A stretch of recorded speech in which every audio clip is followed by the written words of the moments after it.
नमस्कार साथियों, स्वागत है आप सभी का। दोस्तों, अपन बात कर रहे थे राजस्थान जिला दर्शन, और राजस्थान जिला दर्शन में हमने लास्ट में जो शुरुआत किया था, सबसे पहले वो किया था धौलपुर ज़िला। धौलपुर ज़िले की अपन एक क्लास पढ़ चुके हैं, उसका एक बेसिक सा इंट्रोडक्शन हमने देखा था।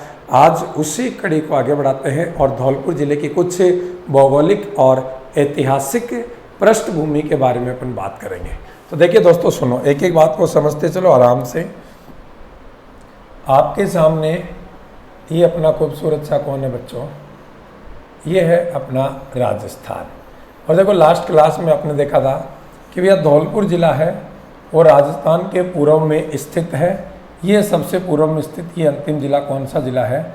धौलपुर ज़िला है, जो क्षेत्रफल की दृष्टि से राजस्थान का सबसे छोटा ज़िला है, जो निर्माण के आधार पर राजस्थान का 27वां ज़िला है। और इसका निर्माण कब हुआ था?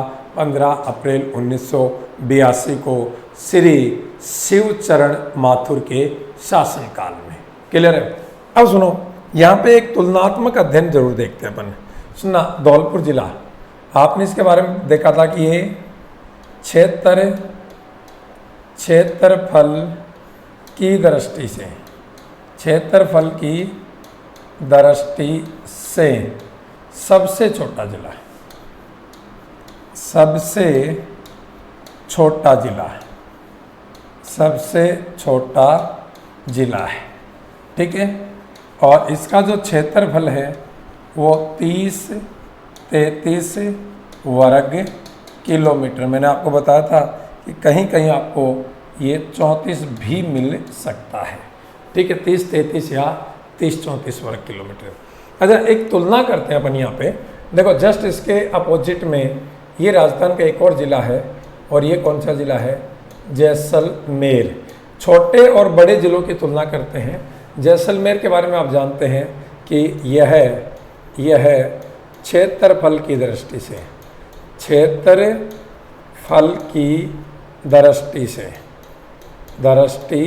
से राजस्थान का सबसे बड़ा ज़िला है।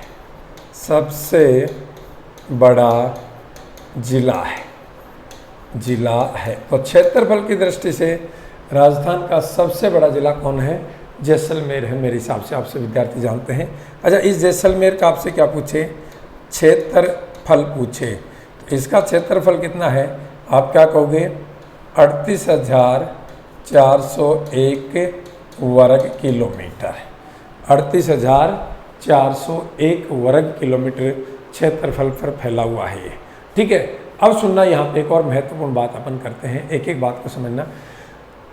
जब हम सबसे बड़े और सबसे छोटे ज़िले की क्या करते हैं? तुलना करते हैं। तो इस तुलना में हम पाते हैं कि जैसलमेर ज़िला धौलपुर ज़िले से, या धौलपुर ज़िला जैसलमेर ज़िले से 12.66 गुना बड़ा है। और ये एक बात मैंने आपको पहले बताई थी, धौलपुर है ये राजस्थान के कुल क्षेत्रफल के कितने प्रतिशत भाग पर है? 0.89% भाग पर है। जबकि जैसलमेर ज़िला है ये राजस्थान के कुल क्षेत्रफल के 11.22% भाग पर है। कितने प्रतिशत भाग पर है? 11.22%। एक सेकंड, ये बीच में क्या आ गया भाई? हाँ बस, ठीक है, 11.22% भाग पर है। अब देखो, दोनों की तुलना करते हैं तो आप क्या कहोगे?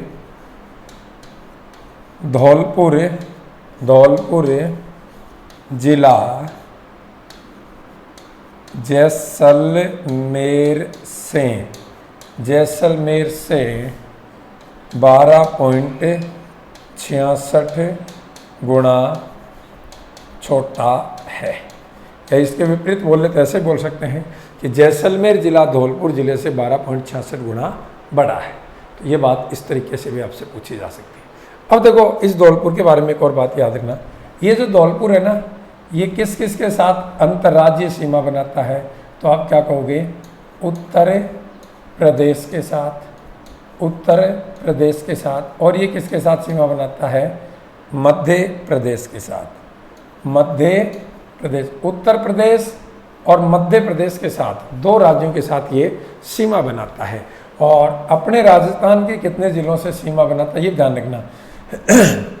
यदि ऐसे पूछे कि भाई धौलपुर जिला है वो इंटर स्टेट बाउंड्री पर स्थित, आप सभी जानते हैं अंतर्राज्यीय सीमा पर स्थित है, तो ये कितने राज्यों से सीमा बनाता है? 2, उत्तर प्रदेश और मध्य प्रदेश।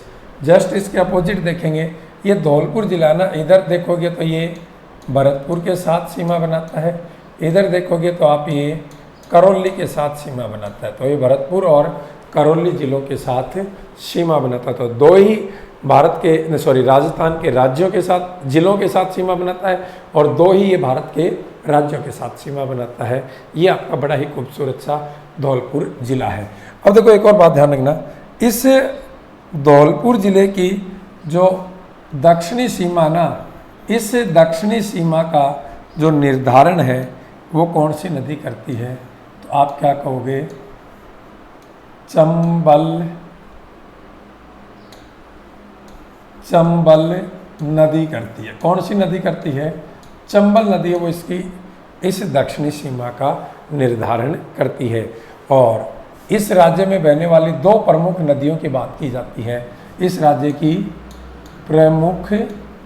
प्रमुख नदियां यदि आपसे पूछी जाती हैं तो आप क्या कहोगे? एक तो चंबल नदी प्लस में दूसरी गंभीर नदी। कौन सी नदी? गंभीर नदी। इसके अलावा आपने देखा था इसे रेड डायमंड भी कहते हैं। क्यों कहते हैं धौलपुर को रेड डायमंड? क्योंकि यहाँ से लाल बलुआ पत्थर प्राप्त होता है। ये लाल बलुआ पत्थर है, ये विंध्यन क्रम की चट्टान है। कौन से क्रम की चट्टान है? विंध्यन क्रम की चट्टान है। ठीक है, इतनी सी बात यदि समझ में आ गई है तो नेक्स्ट एक और बात करता हूँ आपके सामने। चलो एक बार फिर से देखिए, ये कौन है भाई? अपना धौलपुर जिला मेरे हिसाब से आपको दिखाई दे रहा है, बोलो हाँ या ना। ठीक है, अब इसी धौलपुर ज़िले में देखो अपन जब देखते हैं तो नहीं ये तो अपना राजस्थान है, और राजस्थान में ये कौन सा ज़िला है? धौलपुर। ध्यान से सुना, धौलपुर कहाँ पर है? ये राजस्थान में है। ठीक है, आपसे यहाँ से पूछा गया था कि इस धौलपुर ज़िले में विधानसभा सीटें कितनी हैं? विधानसभा सीटें कितनी हैं? ठीक है, एक आपसे पूछा गया था, धौलपुर ज़िला है, इस धौलपुर ज़िले में कुल कितनी तहसीलें हैं? कुल कितनी तहसीलें हैं? ये मैं पिछले में इनकी संख्या बता चुका था, आज हम इनके नाम की बात करेंगे। ठीक है, तो कमेंट करके बताओ तो इसमें विधानसभा सीटें कितनी हैं? आप क्या कहोगे? 4 सीटें हैं। इसमें तहसीलें कितनी हैं? 7। तो विधानसभा सीटें 4 कौन सी हैं, तहसीलें 7 कौन सी हैं, उन सब के बारे में आपको पता होना चाहिए। देखो सबसे पूर्व में तो आप देखते हो ये है राजा खेड़ा। तो एक तहसील राजा खेड़ा, देखो ये तहसील भी है और ये विधानसभा सीट भी है। ये तहसील भी है और विधानसभा सीट। और ध्यान रखना, राजा खेड़ा ये राजस्थान की पूर्व में स्थित अंतिम तहसील है। उसके बावजूद आप देखते हो एक तहसील आपको दिखेगी बाड़ी। कौन सी? बाड़ी। ये भी तहसील भी है और ये विधानसभा सीट भी है। कौन? बाड़ी। बाड़ी के बाद आप देखोगे ये धौलपुर। ये धौलपुर भी तहसील भी है और ये धौलपुर विधानसभा सीट भी है। एक और इधर देखोगे तो ये है बसेड़ी। बसेड़ी भी तहसील भी है और ये एक विधानसभा सीट है। तो 4 तहसील और ये चारों विधानसभा सीट है। बाकी कुल तहसील कितनी है? 7। इसके अलावा देखो आप देखोगे सेपऊ है। सेपऊ ये केवल क्या है? तहसील है। क्या है? तहसील। एक सर मथुरा है। कौन सी? सर मथुरा, और ये भी क्या है? केवल तहसील है। और एक और तहसील की अपन बात करेंगे तो क्या कहोगे? मनिपा या मनिया। मनिपा नहीं, मनिया। इस तरीके से ये कुल 7 तहसीलें हैं जिनमें से ये 4 विधानसभा सीटें भी हैं। ठीक है, अब देखो एक और महत्वपूर्ण बात बताता हूँ, ये जो हमारा धौलपुर जिला है या धौलपुर क्षेत्र है, धौलपुर क्षेत्र है, ठीक है, इसका जो वर्णन है, इसका वर्णन है वो किस में भी मिलता है, हमें क्या कहोगे, बाबरनामा में। किस में मिलता है, बाबरनामा में। इसे तुझके ए बाबरी भी कह देते हैं। क्या कह देते हैं,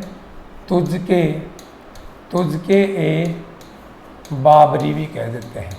और ये जो तुझके ए बाबरी है ना, बाबरनामा, ये बाबर की सॉरी हाँ, तुझके ए बाबरी या बाबरनामा, ये बाबर की जीवन कथा भैया, जीवन कथा है।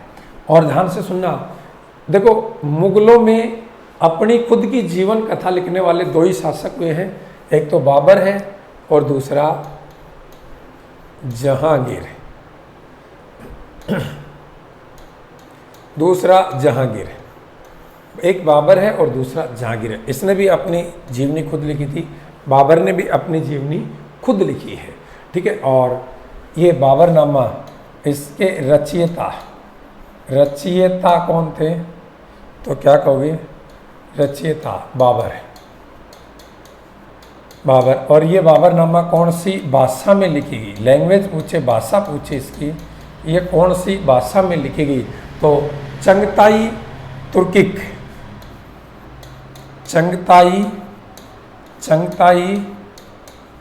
तुर्किक भाषा। कौन सी भाषा में लिखी गई है, चंगताई तुर्किक भाषा में लिखी गई है, ठीक है। इतनी सी बात ध्यान रखना। तो धौलपुर क्षेत्र, इसका वर्णन है वो किस में मिलता है, आपको बाबरनामा में भी देखने को मिलता है। और बाबरनामा ये बाबर की जीवन कथा है और ये स्वयं बाबर ने लिखी थी। मुगलों में दो ही ऐसे शासक हुए हैं जिन्होंने अपनी जीवन कथा है वो खुद लिखी है, एक बाबर है और दूसरा जहांगीर है। ये बाबर की ये जो आत्मकथा है या जीवनी है, ये किस में लिखी है, तो क्या कहोगे, किस भाषा में लिखी है, क्या कहोगे, चुंगताई तुर्किक भाषा में लिखेगी। ये जो इनकी अपनी मदर टंग की एक लैंग्वेज थी भैया, ठीक है।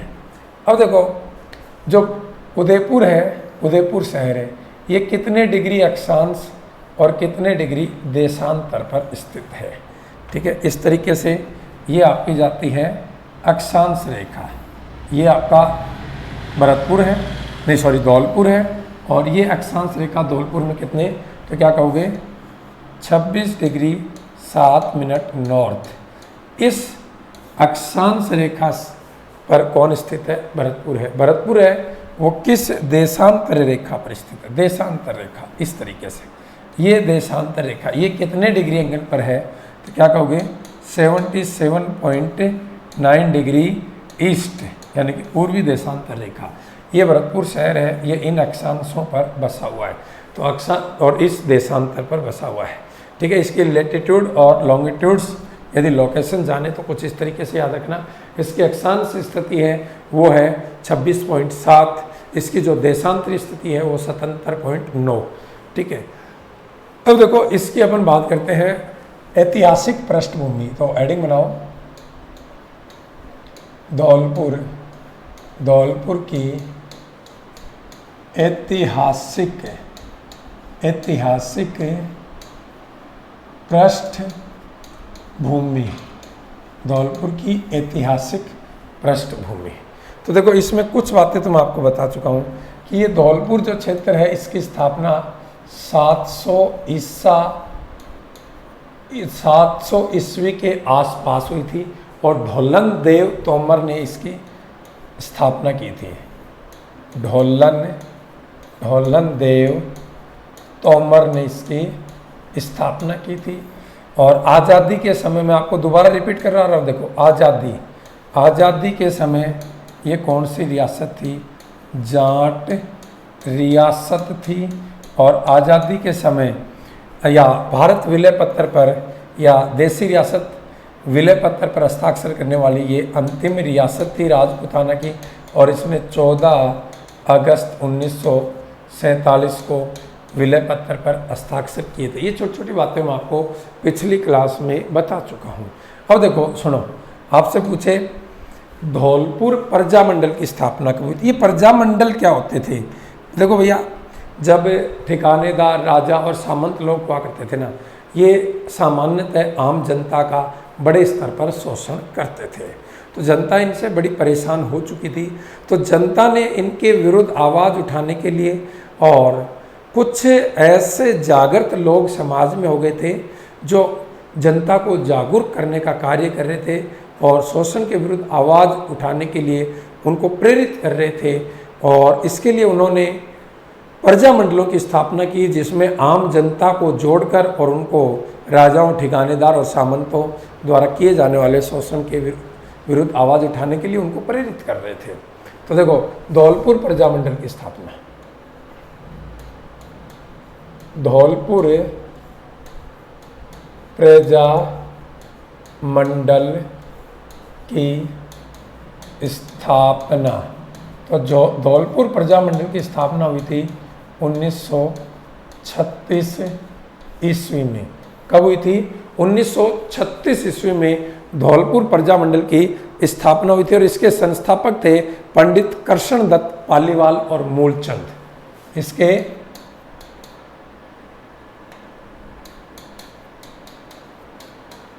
संस्थापक पंडित कृष्णदत्त पालीवाल और मूलचंद। पंडित कृष्णदत्त पालीवाल प्लस में मूलचंद, ये इसके संस्थापक। अच्छा, जब प्रजामंडलों की बात आती है तो ध्यान रखना, राजपुताने में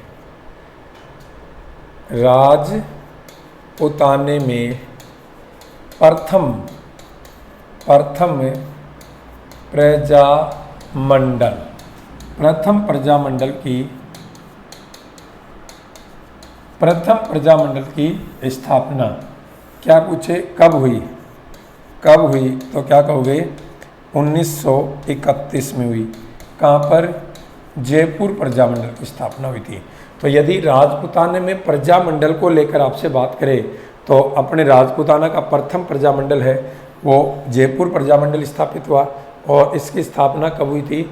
1931 में हुई थी। और कपूर चंद पाटनी ने, कपूर चंद पाटनी ने इसकी स्थापना की थी। हालांकि इसका दोबारा से पुनर्गठन होकर 1937 में इसको पुनर्गठित कर 1938 में इसका पहला अधिवेशन हुआ था। तो ये चीज़ें तो आप फिर स्पेशलाइजेशन इतिहास में देखोगे। तो यहाँ पर इतना ध्यान रखना, जो धौलपुर प्रजामंडल की स्थापना 1936 में हुई।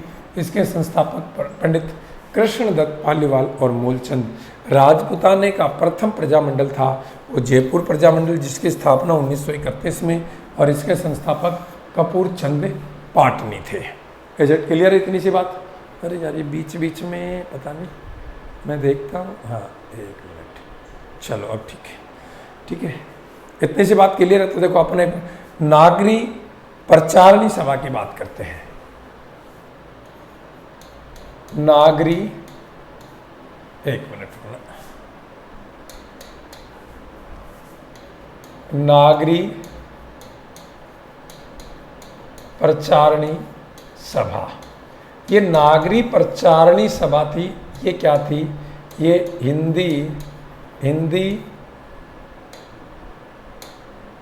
हिंदी भाषा प्लस में देवनागरी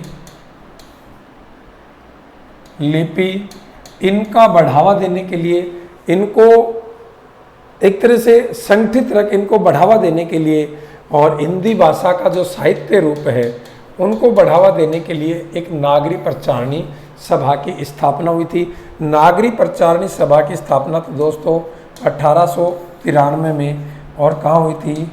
वाराणसी। और वाराणसी कहाँ है? उत्तर प्रदेश में। देखो, ठीक है, ये नागरी प्रचारणी सभा। लेकिन आपसे पूछेगा धौलपुर नागरी प्रचारणी सभा की स्थापना कब हुई? धौलपुर नागरी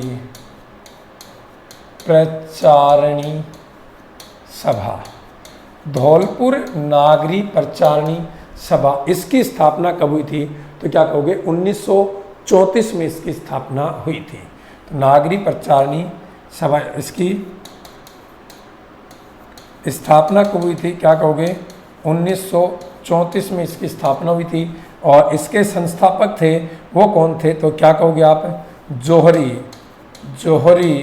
जौहरी लाल इंदू, जौहरी लाल इंदू इसके संस्थापक थे। साथ ही ज्वाला प्रसाद जिज्ञासु भी इसके सहयोगी थे। ज्वाला प्रसाद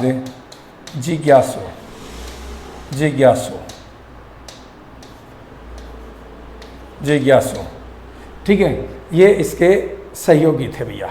तो ध्यान रखना, वैसे भारत में नागरी प्रचारणी सभा की स्थापना 1893 में वाराणसी उत्तर प्रदेश और धौलपुर में ये जौहरी, ठीक है, इतनी सी बात है ना। और ये मैं आपको बता चुका हूँ शायद धौलपुरी रियासत के बारे में कि धौलपुरी रियासत का विलय है। तो देखो मैंने आपको बताया था कि धौलपुर रियासत ये प्रथम चरण में, प्रथम राजस्थान के एकीकरण के प्रथम चरण में कब? 18 मार्च 1948 को ये मत्स्य संघ में इसका विलय हुआ था। इतनी सी बात ध्यान रखना। लेकिन ध्यान से सुना, राजस्थान के एकीकरण